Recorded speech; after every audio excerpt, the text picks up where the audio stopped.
ओम नमो भगवते वासुदेवाय। ओम नमो भगवते वासुदेवाय। ओम नमो भगवते वासुदेवाय। नष्ट प्रायेषु अभद्रेषु नित्यं भागवत सेव्या भगवती उत्तम श्लोके भक्तिर्भवति नष्ट।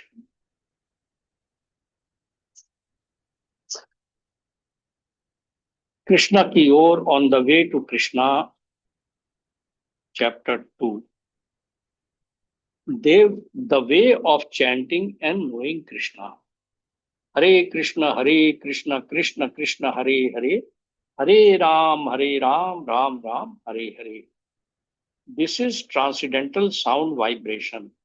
It will help us to cleanse the dust from the mirror of the mind.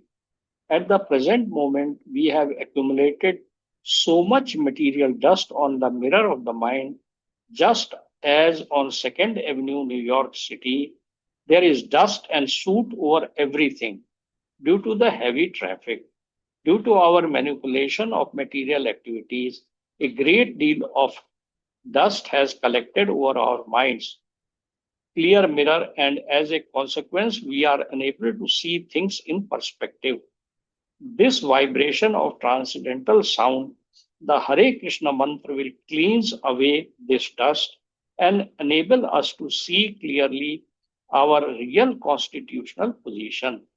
As soon as we come to understand, I am not this body, I am a spirit soul, and my symptom is consciousness, we will be able to establish ourselves in real happiness. As our consciousness is purified by this process of chanting Hare Krishna, all our material miseries will disappear. There is a fire that is always blazing over this material world, and everyone is trying to extinguish it. But there is no possibility of extinguishing this fire of miseries of material nature unless we are situated in our pure consciousness in our spiritual life. One of the purposes of Lord Krishna's descent or appearance in this material world is to extinguish the fire of material existence for all living entities by setting forth the dharma. यदा यदा हि धर्मस्य ग्लानिर्भवति भारत अभ्युत्थानम् अधर्मस्य तदात्मनं सृजाम्यहम् परित्राणाय साधूनां विनाशाय च दुष्कृताम् धर्म संस्थापनार्थाय संभवामि युगे युगे. Whenever and wherever there is a decline in religious practice, O descendant of Bharat, and a predominant rise of irreligion, at that time I descend myself, in order to deliver the pious and to annihilate the miscreants, as well as to re-establish the principles of religion. I advent myself millennium after millennium. Gita 4.7 to 8. In this verse, the word dharma is used. This word has been translated into English in various ways. Sometimes it is translated as faith, but according to Vedic literature, dharma is not a kind of faith. Faith may change, but dharma cannot change. But dharma cannot be changed. The liquidity of water cannot be changed. If it is changed, if for instance water becomes solid, it is actually no longer in its constitutional position. It is existing under a certain qualifying condition. Our dharma or constitutional position is that we are part and parcel of the Supreme, and this being the case, we have to dovetail or subjugate our consciousness to the Supreme. The position of transcendental service to the Supreme Whole is being misused due to material contact. Service is implicit in our constitutional position. Everyone is a servant and one is a master. Everyone is serving someone or other. Although the president may be the chief executive of the state, still he is serving the state. When the services are no longer required, the state disposes him. To think to oneself, I am the master of all I survey, is called Maya illusion. Thus, in material consciousness, our service is being misused under various designations. When we can become free from these designation, that is to say that when the dust has been cleared from the mirror of the mind, we will be able to see ourselves in our actual position as eternal servants of Krishna. One should not think that his service in the material world and his service in the spiritual atmosphere are the same. We may shudder to think, oh, after liberation, will I still be a servant? This is because we have experienced that being a servant in the material world is not very enjoyable. But transcendental service is not like this. In the spiritual world, there is no difference between a servant and the master. Here, of course, there is a distinction, but in the absolute world, everyone is one. For instance, in Bhagavad Gita, we can see that Krishna has taken the position of servant as the chariot driver of Arjun. In his constitutional position, Arjun is the servant of Krishna. But in behavior, we can see that sometimes the Lord becomes the servant of the servant. So we should be careful not to carry materialistic ideas into the spiritual realm when whatever we have materially experienced is but a perverted reflection of things in spiritual life.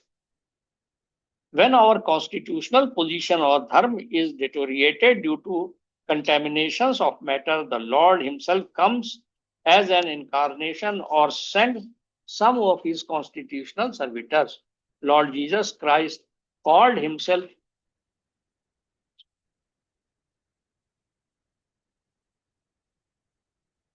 the Son of God and so is a representative of the Supreme. Similarly, Muhammad identified himself as a servant of the Supreme Lord. Thus, whenever there is a discrepancy in our constitutional position, the Supreme Lord either comes himself or sends his representative to inform us of the real position of the living entity. Therefore, one should not make the mistake of thinking that dharma is a cheated faith. In its proper sense, dharma cannot be divorced from the living entity at all. It is to the living entity what sweetness is to sugar, or saltiness is to the salt, or solidity is to the stone. In no case can it be cut off. The dharma of the living entity is to serve, and we can easily see that every living entity has the tendency to serve himself or others. How to serve Krishna, how to distinguish ourselves from materialistic service, how to attain Krishna consciousness and become free from the material designations is all taught as a science by Sri Krishna in Bhagavad Gita. The word sadhu in the verse quoted above, beginning Paritranaya Sadhunam, refers to a holy man or saintly person. A saintly person is tolerant, very kind to everyone, is a friend of all living entities, and is no one's enemy and is always peaceful. There are 26 basic qualifications for a holy man, and in Bhagavad Gita, we find that Sri Krishna himself gives the following verdict: Api chet su duracharo bhajate mam ananya bhakt साधुर एव स मंतव्यः सम्यग् vyasito hi sah. Even if one commits the most abominable actions, if he is engaged in devotional service, he is to be considered saintly because he is properly situated. Gita 9.30. On the mundane platform, what is morality for one person is immorality for another, and what is immorality for one person is morality for another. According to According to the Hindu conception, the drinking of wine is immoral, whereas in Western world, wine drinking is not considered immoral, but is a common thing. So morality is dependent on time, place, circumstances, social position, etc. There is, however, a sense of morality and immorality in all societies. In this verse, Krishna points out that even if one is engaged in immoral acts but at the same time is fully Krishna conscious, he is to be considered a sadhu or a saint. In other words, although a person may have some immoral habits due to his past association, if he is engaged fully in Krishna consciousness, these habits are not to be considered important. Whatever the case, if one becomes Krishna conscious, he will gradually be purified and will become a sadhu. As one progresses in executing Krishna consciousness, his bad habits diminish and he attains to saintly perfection. In this regard, there is the story of a thief who went on a pilgrimage to a holy town, and en route he and the other pilgrims stopped to rest overnight at an inn. Being addicted to stealing, the thief began making plans to steal the other pilgrims' baggage. But he thought, I am going on a pilgrimage, so it doesn't seem appropriate that I should steal this baggage. No, I shall not do it. Nonetheless, due to his habit, he could not keep his hands off the baggage, so he picked up one person's bag and placed it in another place, and then another person's bag and placed it elsewhere. He spent all night placing different bags in different places, but his conscience bothered him so that he could not take anything from them. In the morning, when the other pilgrims awoke, they looked around for their bags and couldn't find them. There was a great row, and eventually, one by one, they began to find the bags in various places. After they were all found, the thief explained, Gentlemen, I am a thief by occupation. Being that I am habituated to stealing at night, I wanted to steal something from your bags. But I thought that since I am going to the holy place, it is not possible to steal. So be rearranged. I may have rearranged the baggage, but please excuse me.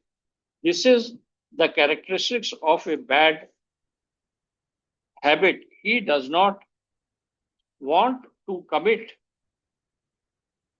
theft anymore, but because he is habituated, sometimes he does.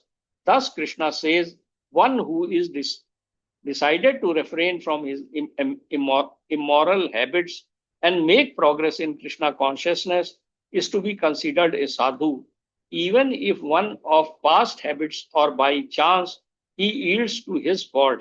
In the next verse, we find Sri Krishna says, Shipram bhavanti dharmatma shachwach shantim nigachanti kaunteya pratijanahati name bhakta praneshyanti. He quickly becomes righteous and attains lasting peace. O son of Kunti, declare it boldly that my devotee never perishes. Gita 9.31. Because one has committed himself to Krishna consciousness, it is proclaimed here by Sri Krishna that within a very short time he will become saintly. One may pull the plug out of an electric fan and the fan may still go on even though the wire has been disconnected. But it is to be understood that the fan will soon come to a stop. Once we take shelter of the lotus feet of Krishna, we turn the switch off for our karmic activities, and although these activities may still revolve, it is to be understood that they will quickly diminish. It is a fact that whoever takes Krishna consciousness does not have to endeavor independently to become a good man. All the good qualifications will automatically come. If it is stated in Srimad Bhagavatam that one who has attained Krishna consciousness has simultaneously attained all good qualities. On the other hand, if a person is devoid of good consciousness, God consciousness, and yet has many good qualities, his good qualities are to be considered useless, for he will not in any way be prohibited from doing that which is undesirable. If one is devoid of Krishna consciousness, he is sure to commit mischief in this material world. Janam karam cha me divyam evam yo veti tatvata tekta deham punarjan neti mameti so Arjuna.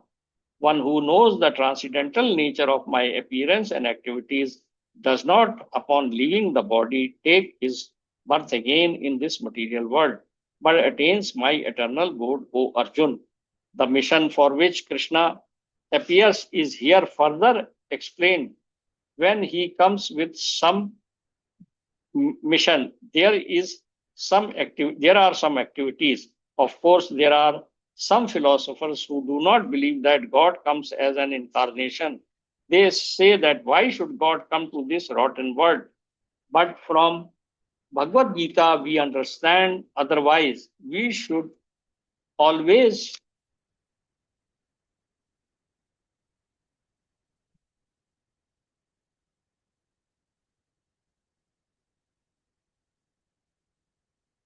we should always remember that we read Bhagavad Gita as scriptures, and whatever is spoken in Bhagavad Gita must be accepted. Otherwise, there is no reason in reading it. In Gita, Krishna says that he has come as an incarnation with a mission, and along with his mission, there are some activities. We can see, for example, that Krishna is active as chariot driver for Arjun and engages in so many activities on the battlefield of Kurukshetra. Just as when there is war, one person or nation may side with another person or nation and show partially. Lord Krishna on the battlefield shows some partiality and side with Krishna. Actually, Krishna is not partial to anyone, but externally it appears that he is partial. This partiality, however, should not be accepted in the ordinary sense. In this verse, Krishna also points out that his descent into the material world is transcendental. The word Divya means transcendental. His activities are not in any way ordinary. Even today in India, at the end of August, the people are accustomed to celebrating Krishna's birthday, regarding regardless of sect, just as in the Western world, Jesus Christ's birthday is celebrated as Christmas. Krishna's birthday is called Janmashtami, and in this verse, Krishna uses the word Jan in a reference to my birth. Because there is birth, there are some activities. Krishna's birth and activities are transcendental, which means they are not like ordinary birth and activities. One may ask how it is that his activities are transcendental. He is born, he takes part in a battle with Arjun, he has a father by the name of Vasudev and mother Devaki and family. What can be considered transcendental? Krishna says, Evam yo veti tattvata, we must know of his birth and activities in truth. When one knows of Krishna's birth and activities in truth, the result is Tekta Deham Punarjan Nati Mameti, so Arjuna. When he leaves this material body, he is not born again, but goes directly to Krishna. This means that he becomes a liberated soul. He goes to the eternal spiritual world and attains his constitutional position full of bliss, knowledge, and eternality. All this can be obtained simply by knowing in truth the transcendental nature of Krishna's birth and activities. Ordinarily, when one quits the body, he has to take up another body. The lives of the living entities are going on simply due to the living entities changing dress from one body to another. Transmigration of soul according to the work of the living entities. At the present moment, we may think that this material body is our actual body, but it is like a dress. In reality, we do have an actual body, a spiritual body. This material body is superficial compared to the real spiritual body of the living entity. When this material body becomes old and worn out, or when it is rendered useless by some accident, we put it aside as we might put aside a soiled or ruined suit and take up another material body. वांशांशि जीर्णानि यथा विहाय नवानि गृह्णाति नरोपराणि तथा शरीराणि विहाय जीर्णानि अन्यानि संयाति navani dehi. As a person puts on new garments, giving up old ones, similarly, the soul accepts new material bodies, giving up the old and useless ones. In the beginning, the body is seized of the P. Then it grows to become a baby, then a child, a young boy, a youth, a grown man, and an old man. And finally, when it becomes useless, the living entity changes into another body. The body is therefore always changing, and death is simply the ultimate change of present body. Dehino ismin yatha dehe kaumaram yaumanam jara tatha dehantar praptir hiras tatra na muhyati.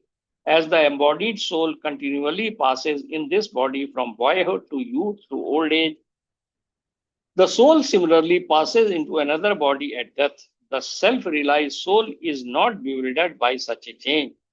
Although the body is changing, the dweller within the body remains the same. Although the boy grows into manhood, the living entity within the body is not changed. It is not that the self who was there as a boy has gone away. Medical science agrees that at every moment the material body is changing.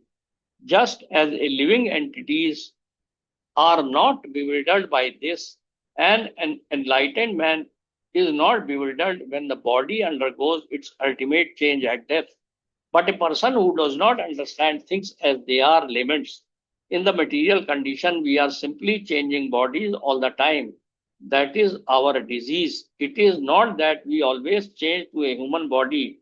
We may change to an animal body or a demigod body depending on our activities. According to Padma Puran, there are 8 lakh, uh, uh, 8, 80 lakhs 400,000 species of life. We can take on any of them at depth, but Krishna promises that one who knows his birth and activities in truth is freed from the cycle of transmigration. How does one understand Krishna's birth and activities in truth? That this is explained in 18th chapter of Bhagavad Gita. Bhaktya mam abhijanati yavan yaschashmi tatvata tato mam tatvato gyatva vishate tad anantaram. One can understand the Supreme Personality as he is only by devotional service. And when one is in full consciousness of the Supreme Lord by such devotion, he can enter into the kingdom of God. Gita 18.55. Here again, the word Tattvata in truth is used. One can understand the science of Krishna in truth by becoming a devotee. He who is not a devotee, who does not strive for Krishna consciousness, cannot understand. At the beginning of the fourth chapter, also Gita 4.3, Krishna tells Arjun that he is explaining this ancient science of yoga to him because Arjun is my devotee and my friend. For one who simply makes an academic study of Bhagavad Gita, the science of Krishna remains a mystery. Bhagavad Gita is not a book that one can just purchase from bookstore and understand by scholarship alone. Arjun was not a great scholar, nor a Vedantist, nor a philosopher, nor a Brahmana, not a renunciate. He was a family man and military man. But still Krishna selected him to be recipient of Bhagavad Gita and the first authority in disciplic succession. Why? Because you are my devotee. That is the qualification to understand Bhagavad Gita as it is. And Krishna as he is, one must become Krishna conscious. And what is this Krishna consciousness? That is the process of cleansing the dust from the mirror of the mind through the chanting Hare Hare Krishna, Krishna Krishna, Hare Hare, Hare Ram, Ram Ram, Hare Hare. By chanting the mantra and by hearing Bhagavad Gita, we can gradually attain to Krishna consciousness. Ishvara Sarva Bhutanam, Krishna is always present within our heart. The individual soul and the super soul are both sitting in the tree of the body. The individual soul is eating the fruit of the tree, and super soul Paramatma is witnessing. As the individual soul begins the process of devotional service and gradually begins to develop his Krishna consciousness, the super soul who's seated within begins to help him dust all impurities from the mirror of the mind. Krishna is a friend to all saintly persons, and the attempt to become Krishna conscious is a saintly endeavor. Shravanam Kirtanam, by chanting and hearing, one can come to understand the science of Krishna and thereby come to understand Krishna. And upon understanding Krishna, one can, at the moment of death, go immediately to his abode in the spiritual world. This spiritual world is described thus in Bhagavad Gita. न तद भाष्यते सूर्यो न शशांको न पावक यद गत्वा न निवर्तन्ते तद धाम परमम मम. That abode of mine is not illuminated by sun or moon nor by electricity. One who reaches it never returns to this material world. The material world is always dark. Therefore, we require the sun, moon, and electricity. The Vedas enjoin us not to remain in this darkness, but to transfer ourselves to the world of illumination, the spiritual world. The word darkness has twofold meanings. It not only means without light, but it also means ignorance. The Supreme Lord has manifold energies. It is not that he comes to this material world to perform activities. It is stated in the Vedas that the Supreme Lord has nothing to do. In Bhagavad Gita, Sri Krishna says, Na me paritasti kartavyam trishu lokeshu kinchana na nana vapatam avaptavyam varta eva cha karmani. O son of Pritha, there is no work prescribed from me within all the three planetary systems, nor am I want of anything, nor have I need to obtain anything, and yet I am engaged in work. We should therefore not think that Krishna is required to descend upon this material world and engage in so many activities. No one is equal to or greater than Krishna, and he has all knowledge naturally. It is not that he has to undergo penances to acquire knowledge, or that he is at any time has to receive knowledge or attain knowledge. All at all times and in all conditions, he is full of knowledge. He may be speaking Bhagavad Gita to Arjun, but at no time was he ever taught Bhagavad Gita. One who can understand that the Krishna's position does not have to return to the cycle of birth and death in the material world, but being under the influence of illusion, we spend our lifetime trying to make adjustments to the material atmosphere. But this is not the purpose of human life. Human life is meant for understanding the science of Krishna. Our material needs are there. The problem of eating, mating, and of sleeping, of defending ourselves, and of acquiring sense gratification, these are common both to human beings and to animals. These the animals are busy engaged trying to solve these problems, and if we are also only engaged in solving them, then how are we any different from animals? The human being, however, has a special qualification whereby he can develop transcendental Krishna consciousness. But if he does not avail himself of this, he is in the animal category.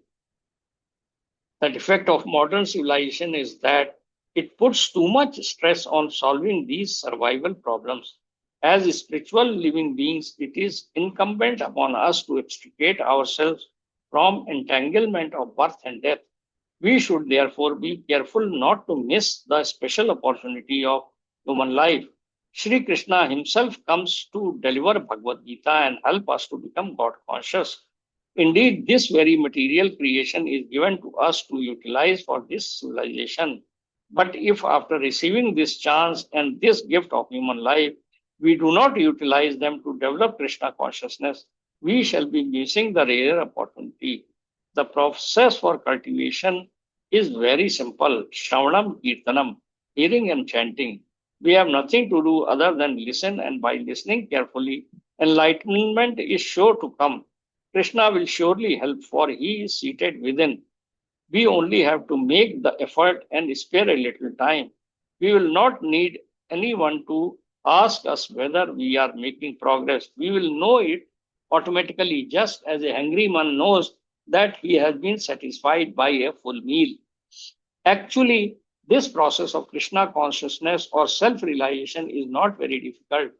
Krishna taught it to Arjun in Bhagavad Gita. And if we understand Bhagavad Gita just as Krishna did, just as Arjuna did, we will have no problem in coming to the perfectionist stage.